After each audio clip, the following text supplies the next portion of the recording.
Good evening, everybody. Welcome to Carrow Road. Happy Valentine's Day to you all. I hope you're having as much fun as it looked like Paris Macoma was having today in the FA Cup fourth round, where Norwich City have progressed. They have beaten West Brom by 3-1 here. They will be playing in the fifth round, which is in early March. It's the weekend of the Southampton game, which now won't be happening. And the draw for who Norwich City will play will be on Monday night. So those are all the exciting bits and bobs. But the crucial aspect is that Norwich City got through and continued what has been a resurgence, but also a really good run of form. 7 wins from 8. I'll make sure I get that right because I got it wrong at Oxford, and I think I said 7 wins from 6, which would have been even more impressive probably. But this was, proof that Norwich City winning machine under Philippe Clement continues to roll on. This was probably slightly different in terms of victory, in terms of the game, really, to maybe what we saw at Oxford, definitely, but also what we saw probably last weekend against Blackburn as well, because for bits of it, Norwich were in real control, in dominating territory, dominating the ball, having lots of shots, creating lots of pressure in terms of the corners and kind of the set pieces that they were winning. And then they lost control, then they wrestled it back, and then they found the kind of to kill off the game in the end and to book their place into the next round. So lots to discuss and to dissect and to speak about on what is an evening where, again, we stood at Carrow Road talking about another victory, which is absolutely fantastic. I want to start, though, because today, the attendance, I'm sure you will all have seen it, 25,000, a sellout here. I think for an FA Cup fourth round game against a team that is in your own division, sometimes they're the ones that actually the crowds can be a bit lower for because there's not that sort of mystery or excitement around. You're not playing a team from a lower league or even from the Premier League where there's kind of that X factor or there's that natural intrigue if you're an Norwich fan. So I think the fact that there were so many bums on seats in this place today is a testament probably to what they've been doing under Philippe Clement and just the buzz and excitement that is around this team. And to see that back is fantastic. There are a lot of young faces in the crowd. My 6-year-old Alfie was here today for the first time as well. So I've got to go home and tell him it's probably not going to be like that every week. Although who knows, maybe under Philippe Clement, it is like this every week. So it was great to see so many young people absorbing their first game. That's what these kind of games are about in the early rounds of the Cup. And it's great that they've gone home, hopefully with smiles on faces and having really enjoyed the experience. To the game then, Norwich City made changes, but I think it was still a pretty frontline team that they played. It was Grimshaw in goal, Stacey, Rue McConville, who was captain for the afternoon, Harry Darling, and Callum Fisher completed the back four. It was Sam Field and Jacob Wright as the midfield two, Schwartout and Ahmed on either wing, with Paris Macoma on his first full Norwich City start. He was slightly behind Matthias Christgården in the number 10. And to be honest, I thought West Brom probably started, as the lights go out, probably started this game the better, in honesty and in truth. Came out of the traps a bit better. There was an intensity to the way that they played, and they had the ball in the back of the net pretty early on, actually. It was a long throw, and long throws from Alfie Gilchrist all afternoon caused Norwich City a degree of problems, I felt, either in terms of the first phase or the second phase. And it was one that was flicked on, and Norwich just couldn't quite clear it. A shot then saved brilliantly by Grimshaw into Madge's path, who put the ball into the back of the net. But from there, really, it was one-way traffic. Norwich then really grabbed control of the game in terms of, well, everything, really. Territory. I really like this in the first half, and it's something I think they've got better at under Philippe Clement, where they really suffocate teams when they're having those spells of dominance. They basically had their back four inside West Brom's half, and West Brom, who started really in kind of a mid-block and tried to get up the pitch that way and had joy of that, were really penned in. There was no natural out ball. There was no natural out.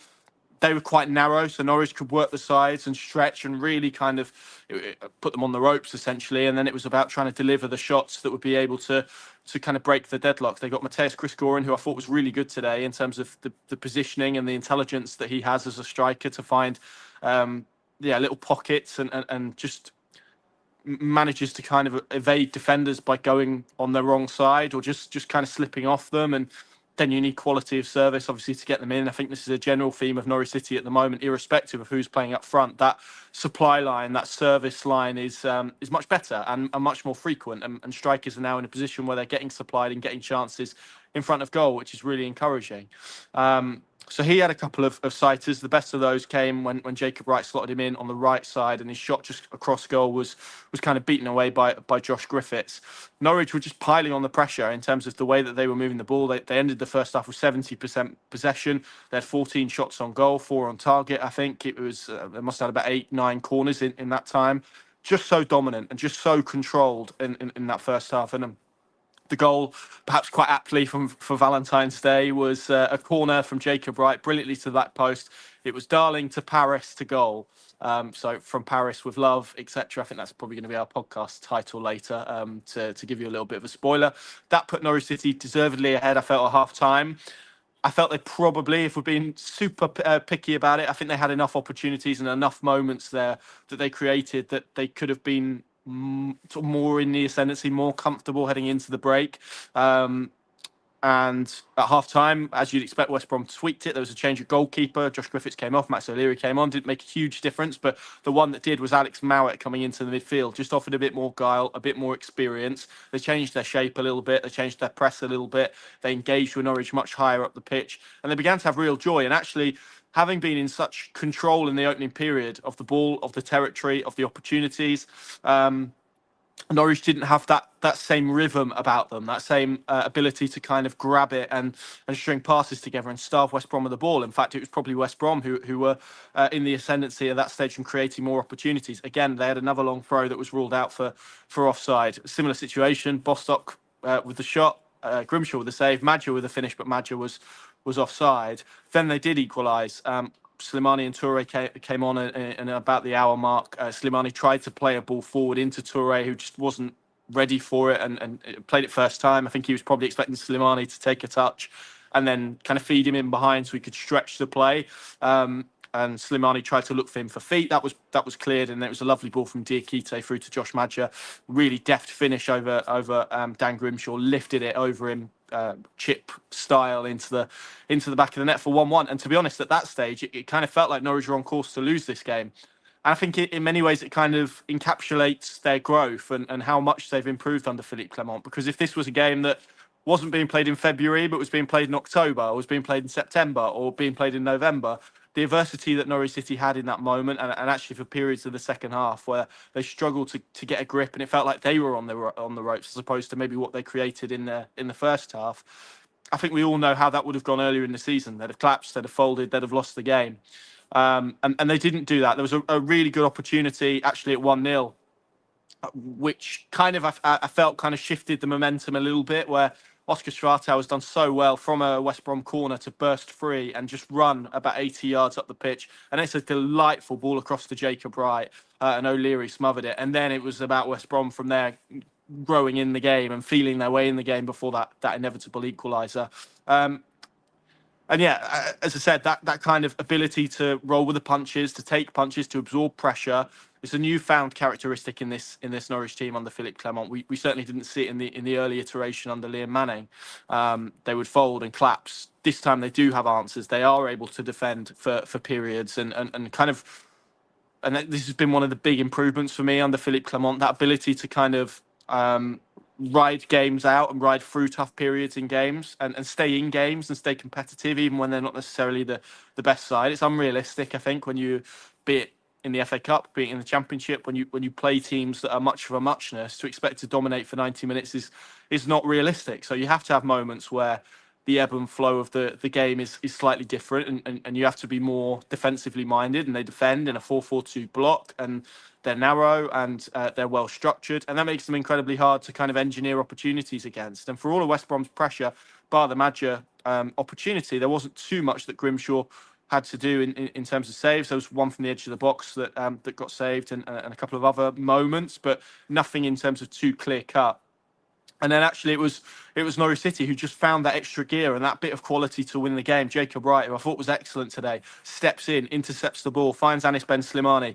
And I think all of us probably inside Carrow Road were willing Slimani just to put Liam Gibbs through. He'd made the run, he was in space. But actually, if you watch it back, he just waits for a second, waits for the recovering defender to get back into the position. That opens up then the left channel where Ben Krezene is. And it's a sublime finish, not one that you would expect of a left back. I mean, in the press box, we had the fortunate view of being right behind it, and it was one of those shots where when it left his boot, it was arrowed, it had pace, it had precision, kind of kissed the turf as it flew into the bottom corner of the net.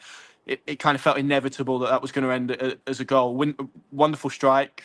Ben Krezene likes playing against West Brom. And again, even from there to still have that will late on, 6 minutes of added time. Not really sure where that came from. In truth, there were lots of substitutions in the second half, but to still have that will and want to go and add to it and to go and score that killer goal rather than to kind of be sat on the edge of your area, absorbing pressure in a low block and kind of waiting for West Brom to fashion opportunities. This wasn't that. And the third goal comes. It's a lovely pass, I think, from Jack Stacey into the box from Oscar Schwartau. To Anis Ben Slimani.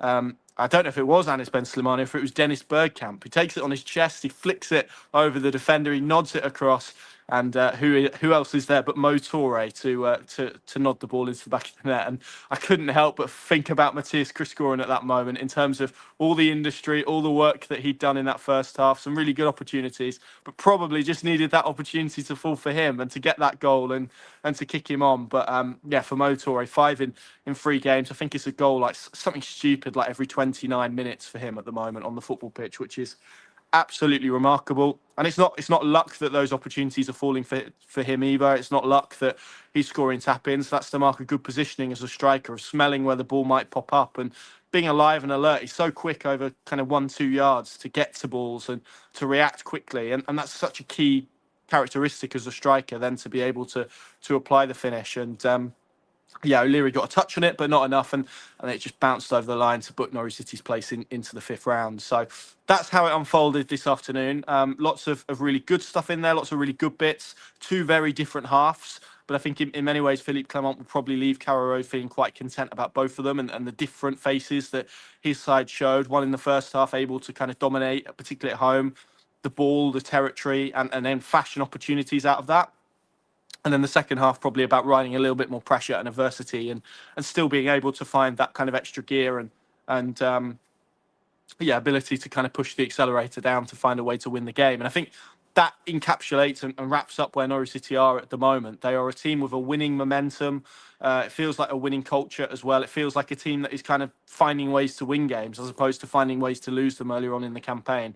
That transformation is stark and it's remarkable and it's incredibly impressive. Some individuals today, because there were lots of changes, as I said, felt like lots of opportunities. Let's start with Paris Makoma, who obviously marked the occasion with a goal. He was really good fun to watch. Both footed, can carry the ball, quite a low centre of gravity. But I like the way he kind of glides past players, glides into spaces when he's not got the ball. Feels a very different profile to what Norwich have got from their other 10 options in terms of what he can give them creatively. I think he's a bit more of a create something from nothing type of player and a ball carrier. Those skill sets are ones that I don't think we've really seen. There was a back heel, there was a nice flick. There was obviously the goal with his head as well, which was good. It's not something you necessarily typically associate with a number 10.